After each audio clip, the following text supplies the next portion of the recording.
All right, let's dive straight in. So picture this. A YouTube channel just explodes. We're talking over 20,000 subscribers, 500,000 views. And get this, in just 2 weeks. Wow, 2 weeks, that's fast. Right. And then there's related TikTok account. Over 900,000 followers, 7 million likes. Well, okay, that's a serious number. Exactly. But here's what really grabbed me. This wasn't some big media company, with tons of cash. Uh-huh. These videos, all of them 25 on YouTube, 22 on TikTok, were made entirely with free or trial AI tools. That is pretty remarkable. It really shows how, well, accessible this kind of content creation has become. High volume, high engagement. Without the huge team or budget. Precisely. So our mission today really is to take a practical look, a deep dive into the strategy behind that kind of rapid growth. We're going to unpack it step by step, show how anyone potentially could use AI automation to try and replicate something similar, generate viral videos. Exactly. And the key thing, the core idea, isn't just like making videos for the sake of it. No, absolutely not. It's about making videos people actually watch. Stuff that hooks them, that resonates. You can't just, throw things at the wall and hope. Right. That's just burnout waiting to happen. This whole strategy, it hinges on reverse engineering success. You look at what's already killing it for others. You study it. Yeah, and then you use AI to put your own fresh spin on it. And that's where this tool, Verlo, comes into play. It's kind of a game changer here. Verlo, okay. Yeah.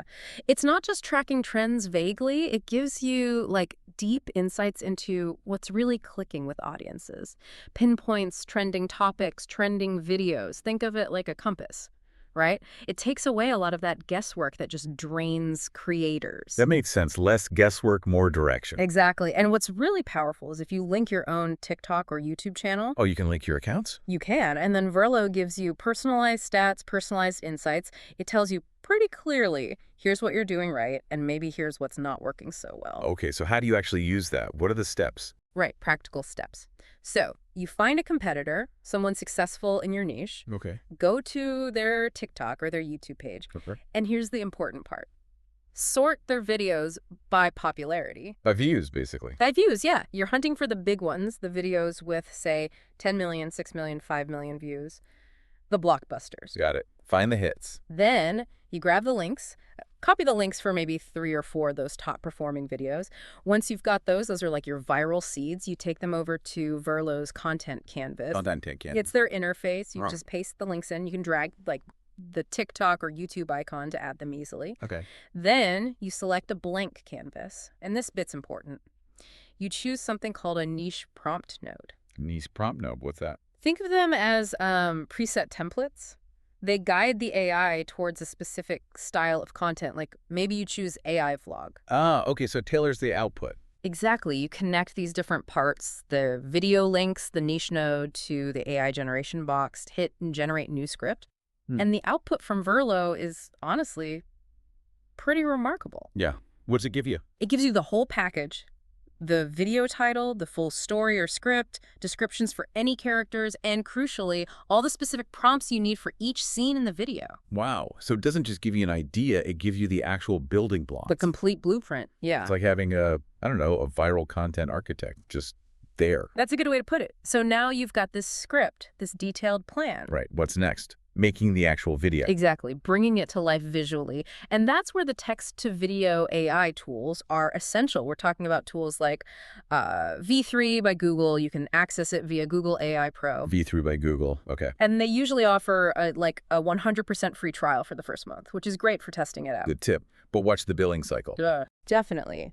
Always keep an eye on when that trial ends. Now, if you think you'll be doing a lot more video generation, another option is Flow. It's actually built on the same V3 technology. Low. Okay, another option. So the process itself is pretty straightforward, quite intuitive, actually. You start a new project in whichever tool you choose. Make sure text to video is selected. That's key. Then adjust the settings. Usually you set the output to 1 video per prompt. And importantly, select the latest or, the best model they offer for quality. Right. Use the best engine available. Then it's simple. You copy the first prompt that Verlo generated for you. From that blueprint. From the blueprint, yes. Paste it into the video generator and just hit send or generate. And how good are the results?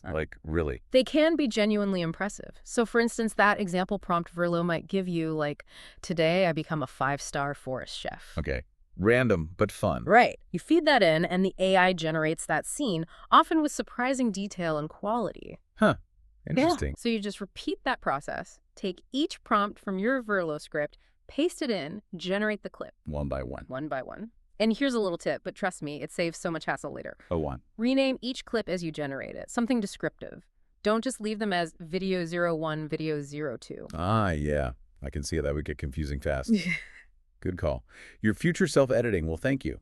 Absolutely. And that future self will thank you when you get to the editing stage, polishing it up, which usually happens in a tool like CapCut. It's very popular, easy to use. CapCut, yeah. Lots of people use that. So you import all those clips, the ones you cleverly renamed earlier. See? Told you it was a good tip. Yeah. Now, a really crucial step, often missed. Select the right aspect ratio right at the beginning. Meaning, like, for YouTube versus Shorts. Exactly. 16.9, that's your standard YouTube long form, or 9.16, the vertical format for YouTube Shorts, TikTok Reels. Get that right first. Okay. Then you just arrange the clips. Yep. Put them in sequence according to your script, Yeah. and because you renamed them, It's way easier. much smoother. Drag and drop. Okay, so the basic structure is there. But AI video isn't always perfect, right? How do you polish it? Good point. It's about adding those, let's say, strategic layers. First, transitions and effects. Smooth things out, make it visually engaging. Keep the viewer watching. Precisely. And critically, sound effects. Don't underestimate sound design. It adds so much life and engagement. People often overlook it. Sound effects, got it. What about captions? AI videos sometimes have weird text on them already. Yeah, they can. So for captions, the trick is to use a template within CapCut that has a solid background. Ah, so it covers up any existing text. Exactly. Covers up the AI's captions, and you put your own clean, readable ones on top. Much more professional. Or anything else.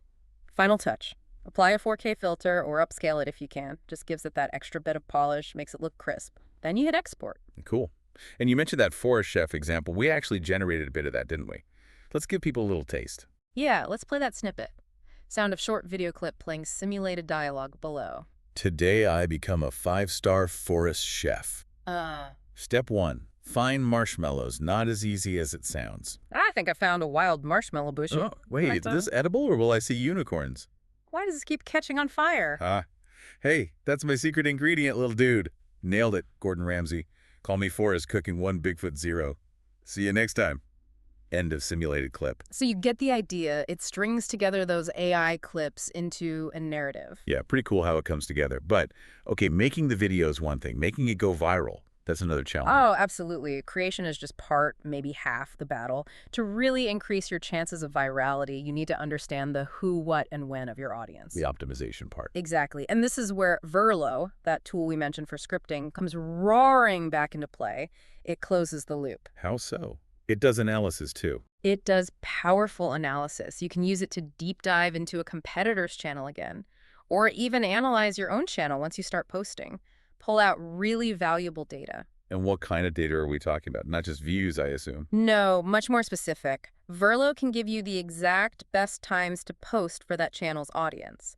For example, it might say, post Tuesdays, Wednesdays, and Sundays at these specific times. Wow, that specific. That takes out a ton of guesswork. It really does. Think about the energy saved not just posting randomly. It also suggests the best tags to use. Tags are still important then. Oh, yeah. They're direct signals to the algorithm about your content's topic and who might like it. Verlo suggests proven tags and maybe some new ones to try. Okay, best times, best tags. What else? Audience demographics. Who is actually watching? Is it mostly male, female, certain age groups to certain locations? Super useful if you're targeting, say, a primarily U.S. audience. Right, to make sure you're hitting your target. And it identifies the top performing keywords for that channel. It might even show you a keyword that, for one competitor, got over like 140 million views associated with it. 140 million. Okay, that's insight. Huge insight. And then it recommends new keywords you could potentially target based on that analysis. It's basically giving you a direct line into when and how to best reach your audience. That sounds incredibly useful. Yeah. So Verlo does the scripting and the analytics. What's the catch? Is it expensive? Well, they have a free trial, which is great. Lets you test the water, see if it works for you. The good starting point. Yeah. Then, if you want to commit, they have different subscription plans. Starter, Pro, and Elite. The Elite plan usually offers the most features, the best value if you're serious about it. Makes sense. Different tiers. And they often have a discount, like 30% off if you go for a yearly plan instead of monthly. Makes it a bit more accessible long term. Right. Standard practice, but good to know. Yeah. Okay, so let's sort of wrap this up. What does this all mean for someone listening right now? Well, we've just walked through an entire workflow, haven't we? A streamlined process for creating engaging videos that have the potential to go viral using mainly AI tools. Yeah, from the idea stage with Verlo. Right. Ideation, scripting with Verlo, then generating the actual video clips with something like V3 or Flow. Polishing it all up in CapCut. Editing, adding those crucial touches, and then finally using Verlo's analytics to optimize for timing, tags, keywords, understanding your audience for maximum reach. It really is a complete pipeline, almost automated in a way. It leans heavily into automation, yeah. Which I think leads to a pretty interesting question, doesn't it? Well, if anyone can now generate pretty polished, professional-looking video content relatively easily, if those technical hurdles are way lower now, what does that actually mean? For the future of online content, you mean? Yeah, for online storytelling, for creators, and maybe more personally, for you listening, how could you use these tools? How might you leverage this AI to tell your own stories, explore your niche interests in a way that maybe, just maybe, wasn't even really possible or practical just a couple years back?